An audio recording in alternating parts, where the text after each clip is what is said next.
स्वर्ग और नरक के बारे में हमने बहुत सुना है। न तो स्वर्ग आसमान के ऊपर है, न नरक आसमान पे है। स्वर्ग और नरक यही ज़मीन पर ही है।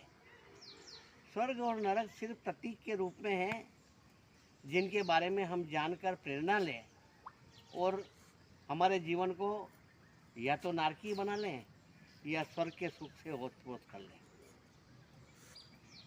एक महिला प्रौढ़ अवस्था में मृत्यु को प्राप्त हो गई। उसने अपने जीवन में बहुत सत्कर्म किए, कोई दुष्कर्म नहीं किया। जब यमराज उसे लेने के लिए आए तब उन्होंने कहा कि माता जी, आपने जीवन में बहुत अच्छे कार्य किए हैं, इसलिए आपको न तो हम नरक में ले जा रहे हैं न स्वर्ग में ले जा रहे हैं, आपको सीधे हम प्रभु के चरणों में ले जा रहे हैं। तो महिला प्रसन्नता के साथ में यमराज के साथ चल दी। पर रास्ते में उसने यमराज से कहा कि मैंने जीवन में स्वर्ग और नरक के बारे में बहुत सुना था कि वहाँ ऊपर स्वर्ग और नरक भी है, और आप मुझे सीधे प्रभु के चरणों में ले जा रहे हो, तो मुझे स्वर्ग और नरक देखना है, इसलिए मुझे उस रास्ते से होके ले जाओ। तो उन्होंने कहा रास्ते में ही स्वर्ग नरक दोनों पड़ेंगे। तो सबसे पहले नरक आया।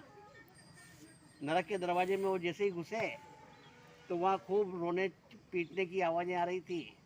सभी लोग दुखी थे, कष्टकाय थे, दुबले पतले थे। तो उस महिला ने पूछा कि ये इस तरह से परेशान दुखी क्यों है, तो कि ये नरक है।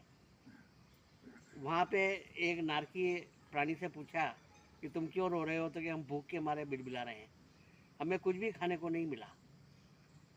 तब उस महिला ने कहा कि ये ऊपर एक पतीला बंधा हुआ है, उसमें चम्मच भी लटका हुआ, तो इसमें क्या है, तो इसके अंदर बहुत स्वादिष्ट खीर है, तो फिर ये खान क्यों नहीं लेते हो, तो ये 100 फुट ऊपर बंधी हुई है और हम इसके ऊपर कहाँ कैसे पहुँच नहीं सकते वहाँ तक, इसलिए ये होते हुए भी हम भूखे हैं और परेशान हैं, दुखी हैं।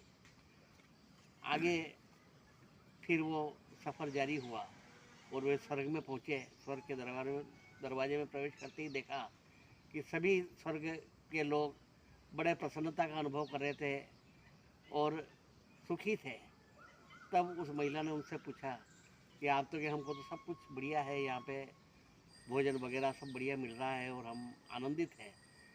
तो वहाँ पे उसने देखा कि वहाँ पे भी 100 फुट ऊपर एक पतीला लटका हुआ है, जिसमें एक चम्मच भी लटका हुआ है। तो उन्होंने कहा इसमें क्या है, कि ये खीर है। तो कि फिर आप इतनी दूर है तो कैसे खाते हो, तो कि यहाँ स्वर्ग के अंदर जैसे नरक में थे पेड़ पौधे, ऐसे स्वर्ग में भी है। हमने पेड़ों की लकड़ियों को काटा और उनको तराश करके एक विशालकाय सीढ़ी का निर्माण किया, और उस सीढ़ी पर चढ़ करके हम उस पतीले तक जाते हैं और उस खीर को पेट भर के खाते हैं। इस तरह से हम सुखी हैं। तब यमराज ने उस महिला से कहा कि देखा तुमने, नरक भी और स्वर्ग भी। नरक के लोग दुखी क्यों हैं और स्वर्ग के लोग सुखी क्यों हैं, कि नरक के लोग आलसी हैं, अविवेकी हैं और परिश्रम नहीं करते हैं, आलसी है, और उनमें आपसी तालमेल नहीं है और विचार विवेक भी नहीं है, अविवेक है, असहयोग है और आलस्य है, इसके कारण वो दुखी है। और स्वर्ग में लोग इसलिए सुखी है कि वे विचार कर रहे हैं, परस्पर सामंजस्य कर रहे हैं और परिश्रम कर रहे हैं, इसलिए वे सुखी हैं। तो स्वर्ग और नरक इस जमीन पर ही है। यदि हम अविवेक को छोड़ देंगे, आलस्य को छोड़ देंगे, सहकार को अपनाएंगे, तो हम सुखी हो जाएंगे और स्वर्ग के सुखों को अनुभव करेंगे। और यदि हम आलसी और अविवेकी हो जाएंगे, परस्पर सहकार नहीं करेंगे, तो जिस तरह से वो नरक के प्राणी दुखी थे, हम भी इस ज़मीन पे इसी तरह से दुखी हो जाएंगे जैसे वो नरक में थे, और उसी तरह से सुखी हो जाएंगे जैसे वो स्वर्ग में थे। वाह।